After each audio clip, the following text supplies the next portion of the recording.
My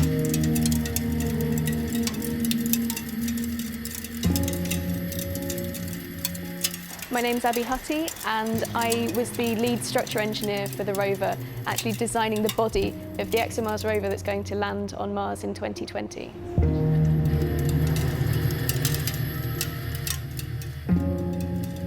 I was first inspired to become an engineer when I saw Colin Pillinger on the news talking about the Beagle 2 mission, which was a British engineering mission to Mars, and now I'm in the very same position with this mission. I think for me it's just inspirational to think that something that I've had a hand in designing is one day going to be leaving tracks on a planet where no human foot has ever trod, and looking up at the night sky and seeing the Earth as a tiny point of light. That's just incredible to me.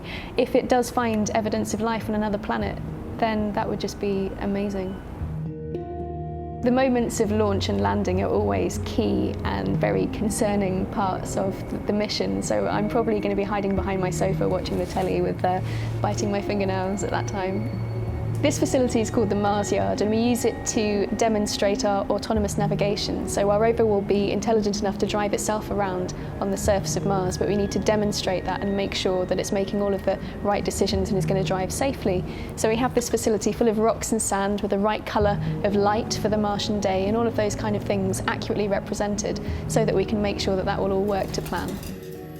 The backdrop you can see along the wall here is a real panoramic photo taken by Curiosity, one of the NASA Mars rovers.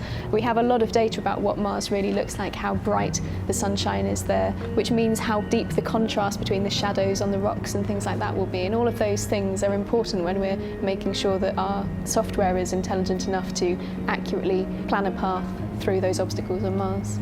Some of the things that we have to make sure we can tolerate on Mars with our rover is the large rocks, how big we can climb over, how big it has to be before it's too dangerous and we need to drive around, all of those kind of things. So we've studied what Mars is like in all of the areas that we're likely to land or likely to encounter, and we can mimic the best and the worst of those scenarios in here. We can reconfigure the sand to give us steep slopes or large piles of rocks, and we can make sure that our rover makes the right decisions in all of those situations.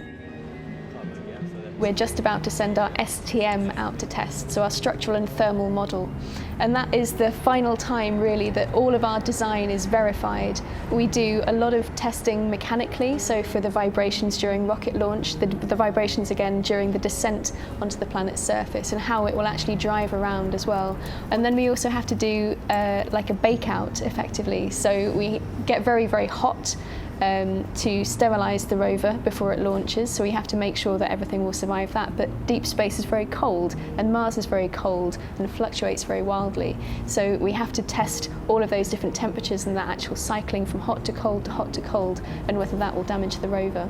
Space is also very cold, so we have a very long time when most of our equipment's off, when you're in a standby mode effectively travelling across to Mars, and we have to make sure that we can endure that really deep cold that you experience then. The vibrations of the rocket launch, what we're putting into our rover is 10 times the acceleration of the worst ever recorded earthquake, so it's really quite an intense shaking that that rover goes through as it's on that rocket. The model that we've got in the clean room at the moment ships out to Toulouse next week, and then we start first our mechanical testing and then the thermal test programme after that.